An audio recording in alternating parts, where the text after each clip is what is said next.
Hey guys, this is Pedro back with another interview, this time covering VCT Pacific Stage 1 for playoffs. My guest at this time is Jemkin of RRQ, coming off of their match against Paper Rex, in which they came out victorious in the lower bracket finals to thus progress to the grand finals of said competition. So Jemkin, thank you so much for the opportunity for the interview and for the time.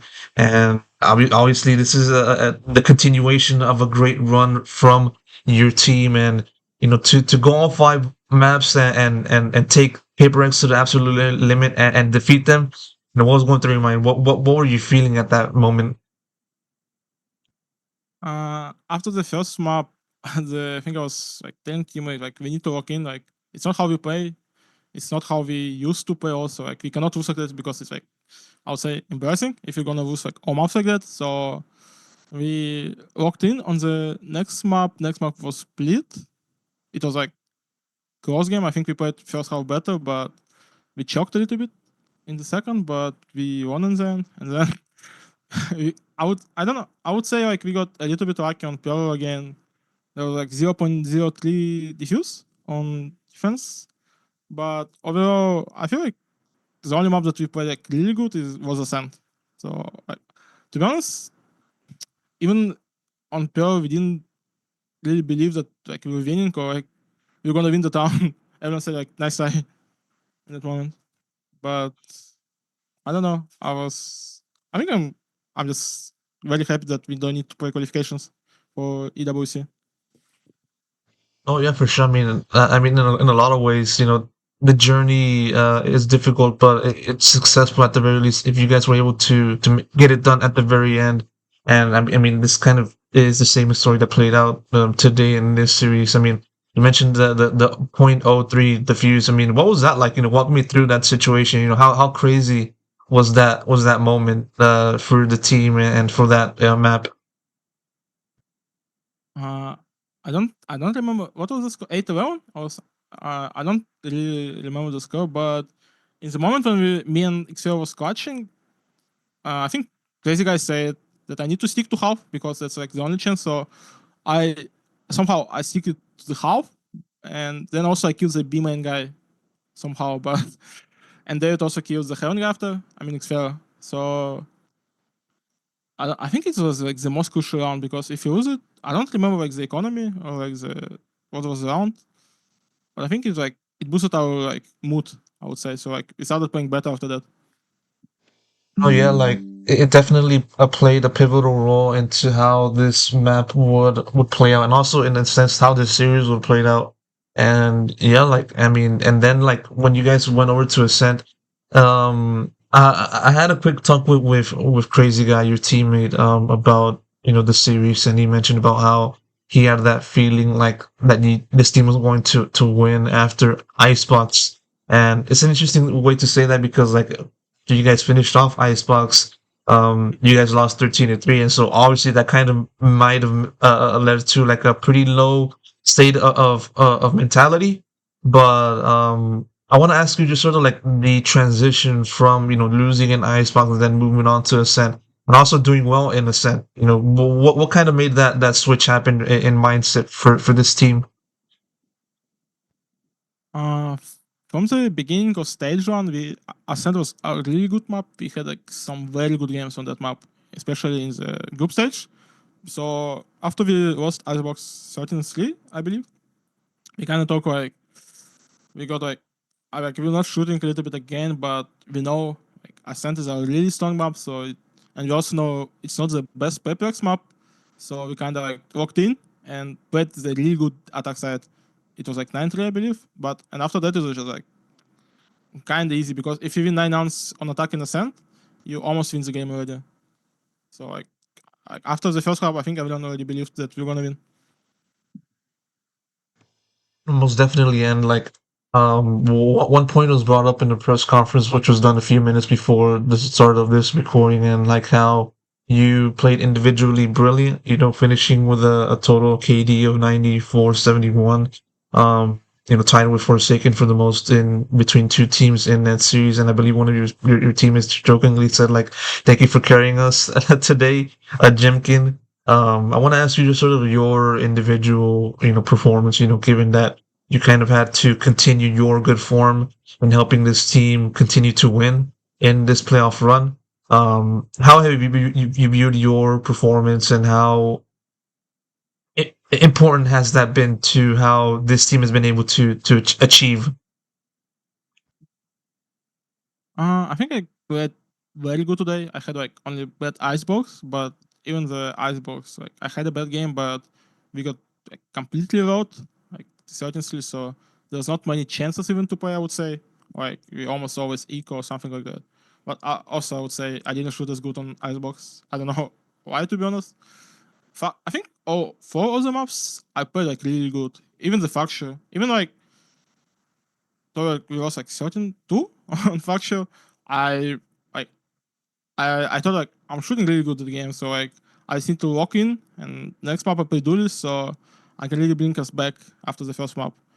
And of course, for our team, because I play the main duelist and I play on yellow, I can play more aggressively, like on the sidelines in attack and defense. So it's very crucial that I have a good game, because if I can get entry frags or like some kills that are not traded, it's really good for our team, and it's also very easy for us to play if I can get a pick off. Most definitely, and in a way, this series showed a different side to this team. The aspect of overcoming adversity and taking down a strong team like Paper Rex. And um, I want to ask you now about the significance of like today. Well, not really today, but this playoff run. I mean, from the time you joined RRQ at the end of the 2024 season, start of 2025, you've been playing as one of the best in this league, and in a way, also as I said, led to RRQ's qualification for a Masters Toronto. And I mean, looking at your journey, you've been able to play for a very long time, competing in Scars. I remember that when you guys were in VCL Japan, and then moving from that to RRQ and now to today. I want to ask you just sort of about your journey overall. What do you think led to you being at this position where you can play confidently and play as a crucial member of this team? Uh, I believe I was always like I would say like not overconfident, but like very confident in my skills, even from the challengers, because also even when I was playing in challengers league in Japan, I was playing a lot of scrims in against franchise teams, and like I I think I played really good against them, like even in my time in Scars. So even like after we lost Ascension in grand final, I believed I'm gonna get a chance, like for tryouts at least, in partner team. So RRQ like picked me up quite fast. I think. I think Ewok typed to me like 2 days after the like, I think a week after the Ascension final. So I would say my first year I played good, but I don't think I played as good as this year, because the first year is always quite hard because you're not as comfortable. Like it's a new stage. Also, I'm I'm not at home. I wasn't being at home like for 3 years already. I think maybe like 2 times in the 3 years. So it's always like on one in different countries. So like, I think like I get used to career. I would say in that year. So I can play really comfortably this year, especially. So I think it shows, especially the kickoff and stage one. So like I can play like even better than last year.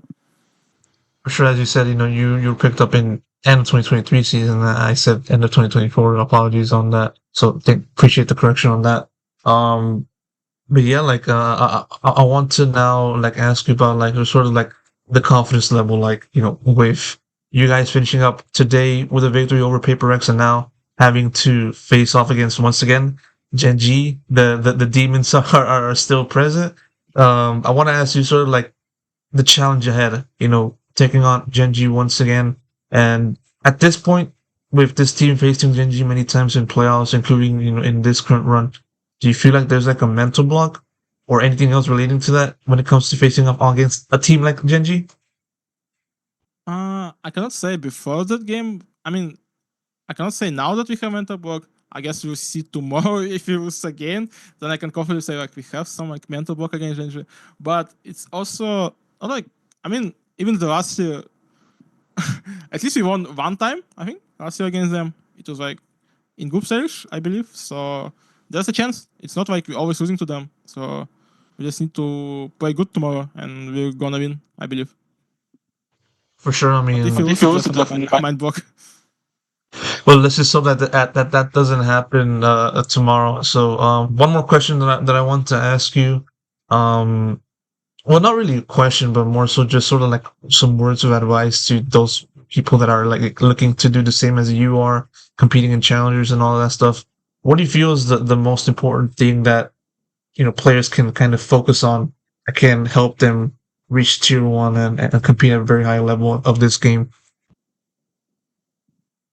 I think the most important is never give up and also never lose hope in yourself. I feel like even if you have some really bad games or like bad matches, you don't need to think you're bad or like you're playing bad. Just like move on and like try to be consistent. Like don't think about tomorrow or after tomorrow. Just play one game at a time. So like you play that game. If you win, nice. If you lose, now you see like why you lose and like what can you do better after that game. So you just I would say just being confident in yourself. If you're being confident, you can play better than most of the people. Even like even if you're not better like outside of the matches, like skill wise, if you're more confident than that guy, I think you can play better than him in official game. Really appreciate that advice, Jemkin, and I really do appreciate the interview that you've given me in this time. Thank you so much for the conversation, and of course, best of luck goes to you in the future. Thank Thank you. you. Thank you very much.